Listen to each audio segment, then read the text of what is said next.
we can do in our communities to make them better, and ways to build the world that we want to live in. We're going through some hard times right now, and if you're anything like me, you're trying really hard to stay aware and bear witness while also trying to juggle your personal responsibilities and your mental health. It has been very difficult for me, and if it's been difficult for you, I would like to offer you my support and say that it is okay to step away for a while if you need to. Depriving yourself of an opportunity to breathe, to touch grass, and to hike through the woods for a few hours, or to go see a show with a friend is denying yourself emotional and spiritual care. So please do that every once in a while. Just make sure you return to the struggle after you get the break you need, and don't leave us hanging out here. We need you, but we need you at your best, and that means taking care of yourself. I personally took last weekend to indulge in some Apple TV and build the new Lego Game Boy model, and I enjoyed that project so much. That is why there was no episode last week, but I'm back. And today I'd like to dive headfirst into a conversation about the history of the conflicts in Sudan, the Democratic Republic of Congo, and in Palestine. Before we start though, I'd like to say that I'm a legal researcher, not a historian, and my background knowledge here is a few days old at this point, and I relied heavily on articles from Al Jazeera and their US outlet AJ+ to research this episode. I highly recommend digging deeper if you'd like to learn more than the surface level introduction of the history I provide here. And as always, I will link the sources in the notes. To start, here's a clip from AJC+, What's Happening in Sudan. I want to tell you what's happening in Sudan, but before I do that, we need to go back to a time before the war. The month of Ramadan, at dawn, on June 3rd, 2019. About 2 months earlier, the military has taken charge after former President Omar al-Bashir was overthrown from power. The place, in front of the headquarters of the General Command of the Sudanese Army. Osman was a young man in his 30s, present at a peaceful civilian sit-in in the center of the capital Khartoum, demanding the transfer of power to a civilian government. A military convoy reached the edge of the sit-in area, and when the police and rapid support forces surrounded that area, protesters chanted, "Civilian rule, civilian rule," a reference to the civilian government that they wanted instead of the military rule. But armed forces opened live fire on the protesters right after dawn prayer during Ramadan, while people were fasting. At least 120 people were killed, and hundreds of others went missing. Osman says, "We tried to push back the rapid support forces, but they surrounded the area and fired at us. 3 of my relatives were killed in front of my eyes, 2 men and a woman. When we tried to transport the body, I felt an injury on my head. I lost consciousness and did not wake up until 3 days later in the hospital." The bloody events Osman experienced that day, which claimed the lives of dozens, were documented in a 60-page report by the Human Rights Watch. They refer to the massacre by the name, the General Command Massacre. But did those who wrote this report imagine that 4 years later, that 60 pages would not be enough to document the atrocities of war committed by the same people who committed the crime against Osman, his family, and his friends, and that because those perpetrators got away with their crime the first time without being held accountable, it opened the door for them to ignite the flames of war in the country. A war preceded by a final iftar session. Sudan has had repeated experiences with prolonged conflicts and civil wars. And so we would like to think that its leaders have learned from these experiences to avoid dragging the country back into these dark days. But in April 2023, a new war broke out. And this time, it's not just in one area, but in the entire country. The people of Sudan are stuck between 2 warring military factions, the Sudanese armed forces led by General Abdel Fattah al-Burhan and the rapid support forces led by Mohammed Hamdan Dagalo, nicknamed Mehdi. Their dispute, like most, is over military integration and control.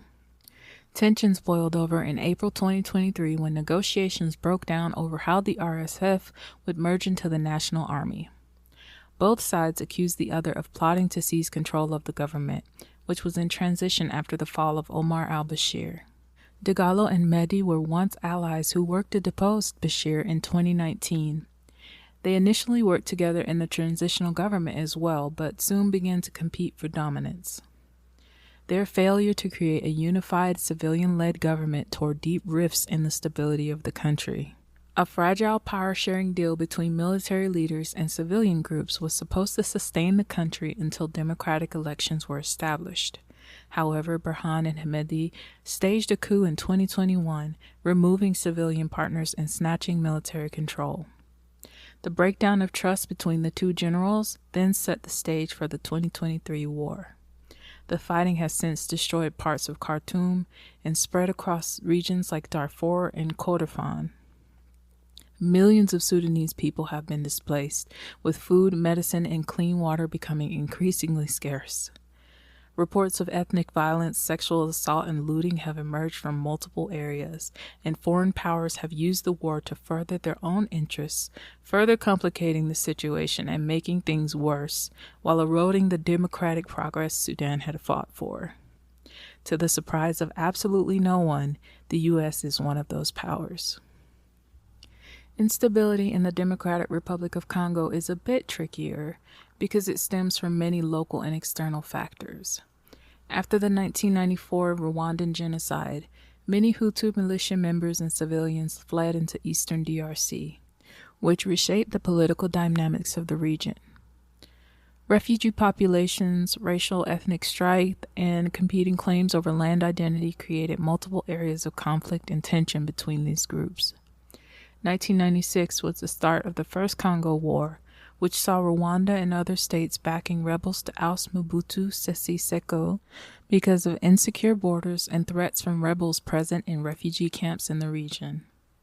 The Second Congo War began in 1998 and was fought by numerous states and rebel factions including Uganda, Rwanda, Angola, and nearby countries. Even after formal peace accords in 2003, fighting persisted in parts of the country.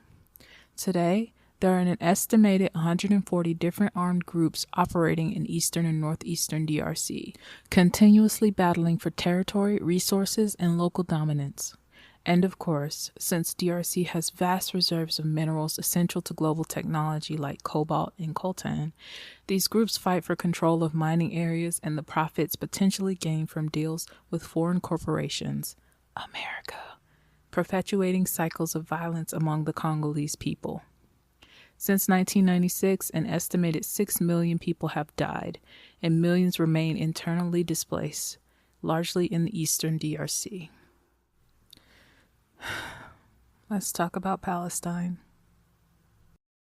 I'm not scared of Israel. I'm scared of a world that has seemingly lost all sense of humanity.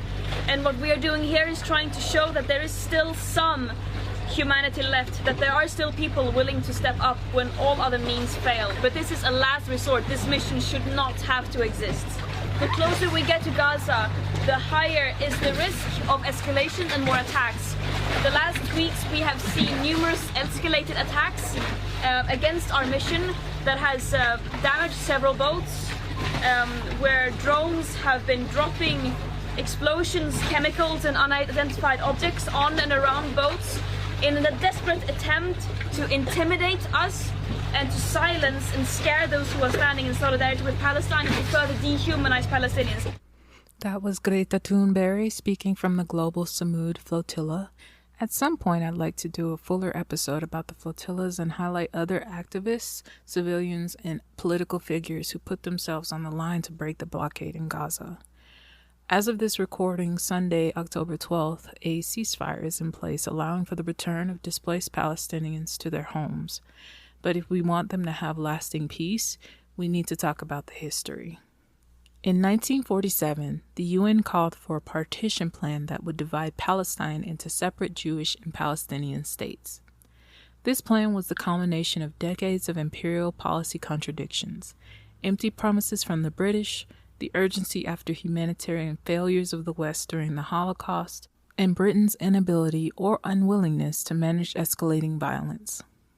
The Palestinian people, of course, rejected the plan requiring them to cede their land to settlement, and in March 1948, Zionist paramilitary group Haganah adopted Plan Dalet, which many interpret as a blueprint for consolidating control and expelling Palestinians from key areas. Just 1 month later in April, the massacre at Deir Yassin became one of the most infamous events, creating terror among Palestinians and accelerating mass flight after over 100 men, women, and children were murdered by Zionist militias.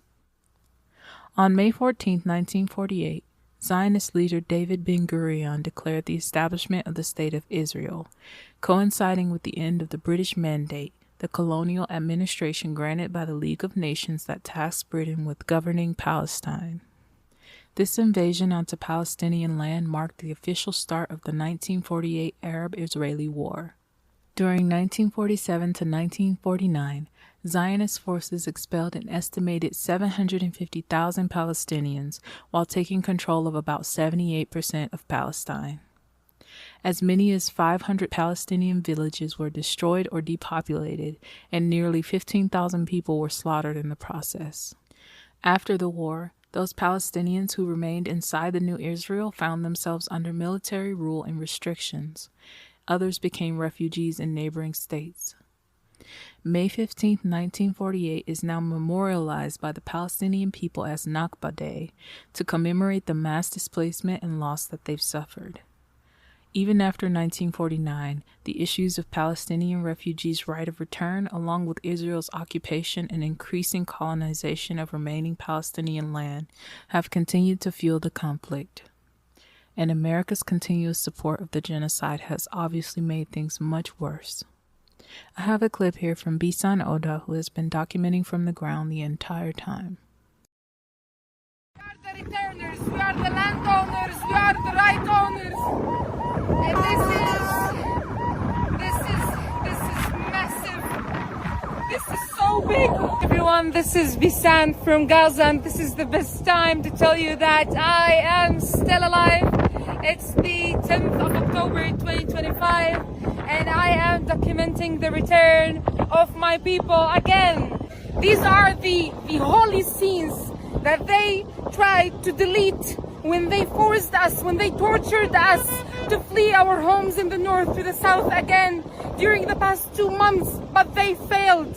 This is the second return, and I've never seen or heard about a people that returned twice in 1 year by the Palestinian people. That's the north. These are my people in the first hours of return, and that's the south there. So now that we understand a little of what's going on, what's next?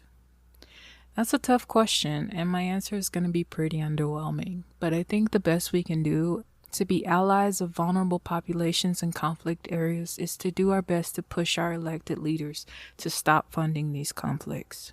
The U.S. is the largest arms exporter in the world, and we literally profit from the continuation of war. Our country has indirectly armed the warring factions in Sudan and the DRC in pursuit of their resources, and we give roughly $3.8 billion a year to Israel, perpetuating the genocide by giving them weapons, aircraft, technology, and bombs that they've used on the Palestinian people. Not arming international conflicts for our own gain seems like a very simple step one to me. But I know what you're thinking. Our right to protest and our voting rights have been weakened significantly over the last 5 years or so, and they're seeming less and less effective under the authoritarian regime we found ourselves up against. So before I let you go, I'm going to tell you a completely unrelated, super modern, Solarpunk as hell story about American port workers. On October 1st, 2024, around 47,000 port workers collectively decided to walk off their jobs. This included 36 different ports along the U.S. East Coast and Gulf Coast regions. The strike began at midnight on the East Coast following the expiration of their previous contract with the ports due to disagreements over wages and the use of automation. Negotiations seemed nearly impossible between the International Longshoremen's Association and the U.S. Maritime Alliance, their employers group. The strike shut down multiple major ports spanning from Maine all the way down to Texas, halting international and national trade shipments, including cargo from Europe, Asia, and South America. Global shipping schedules were completely disrupted, and one study estimated a 1-week strike could cost the U.S. economy $2.1 billion. Other more extreme estimates ranged into $3 to $4 billion per day. But after just 3 days, the ILA and USMX reached a tentative agreement, which included a 62% wage increase over 6 years, an extension of their contract, with a more permanent contract that protected their jobs from automation and displacement on the way. This showed how coordinated labor action in critical infrastructure can give workers bargaining power. It showed us the folks who keep our economy stable are the workers on the ground, not their greedy bosses. And lastly, it showed us how in a capitalist society, money talks. And sometimes it's the only language that people in positions of authority understand. Thanks for listening to the 17th episode of Solarpunking. If you've enjoyed listening in so far, consider sharing this podcast with your friends and family members that you think would also like to join the movement. Also, consider leaving me a comment to let me know what you liked and didn't like. Oh, and if you haven't already, check out the new website at www.solarpunking.com. It is live.